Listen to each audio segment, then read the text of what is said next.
Hello, writers. Have you watched any of those TV shows where they do makeovers?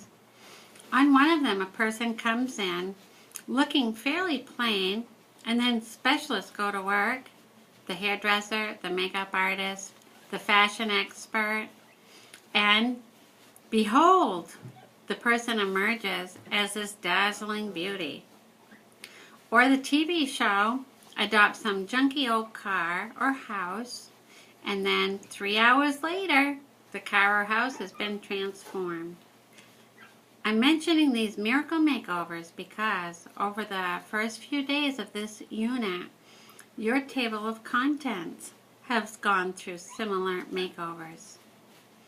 Many of your table of contents went from Chapter 1 on dogs, getting a dog from the pound, to Chapter 1, deciding if you should get a dog, and if so, what kind.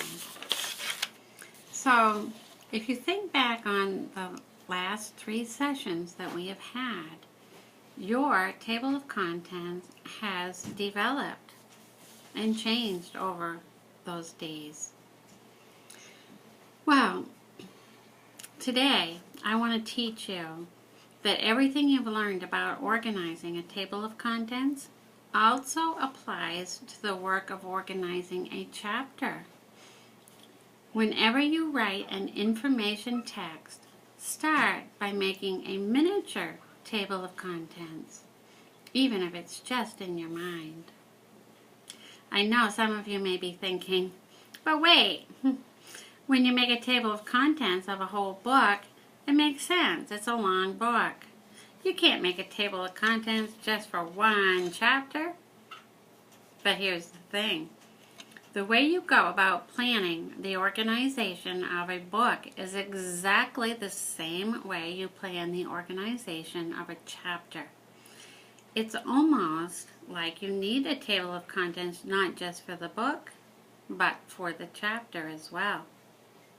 You see, there is a temptation to think once you've put together a really strong table of contents that you can just put your information in each chapter in any way it comes to your mind, as long as it pertains to the title of your chapter.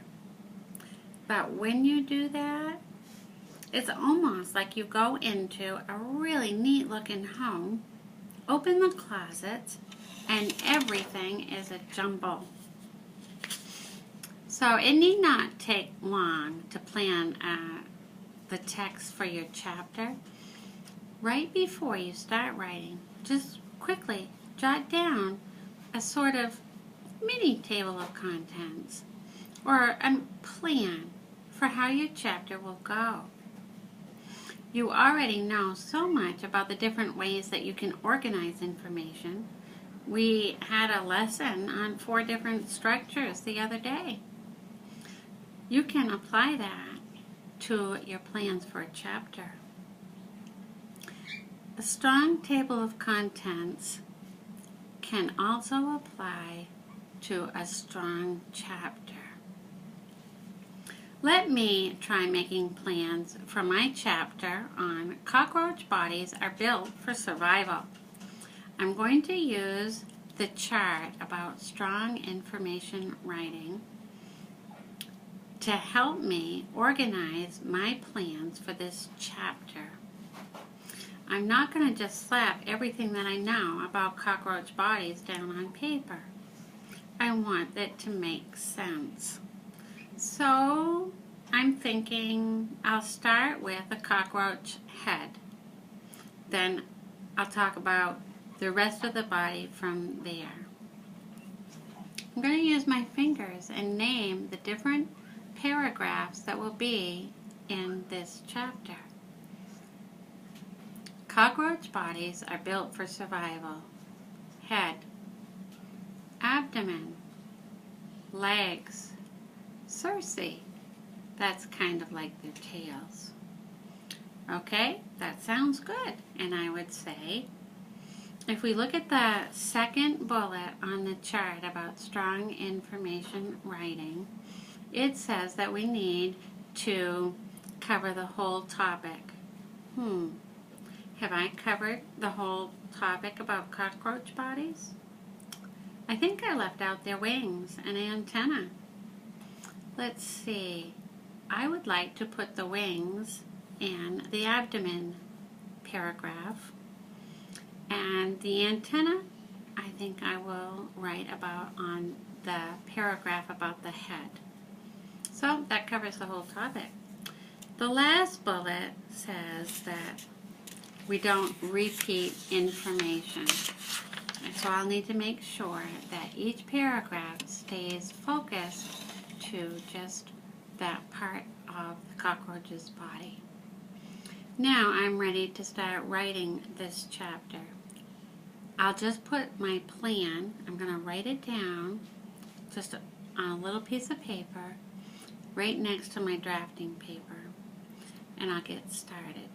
Let's see, I know that I need to write an introduction to my chapter, and then I'll move right into talking about the head, because that comes with the first part of my plan. So my opening introduction will be about the cockroach's body being built for survival, and then I'll write about the head.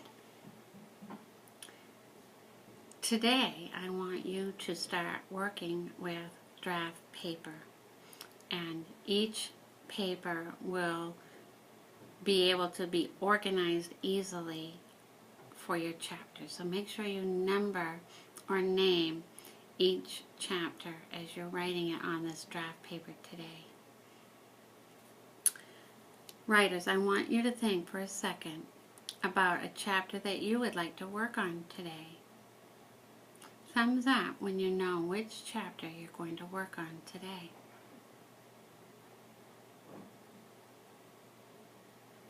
Now quickly, plan across your fingers how you're going to plan this chapter.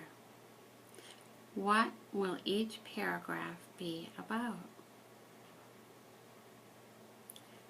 I want to remind you, when you're writing today, when you're ready to go to the next paragraph, leave a space, skip a space, and write on the next line. So, after you get your plan, and you all know that you need to come up with 3 or 4 ideas for paragraphs, before you start writing, think about the other structures that you've learned. Pros and cons, similarities, differences, compare, contrast. Think about those, and they're all on the charts over by the window. And think about if you would like to try a different approach than the first plan that you came up with. Maybe not. Writers, today you're going to start writing. Get your plan written down, your 3 or 4 points, the title of this chapter, and write on draft paper. Off you go.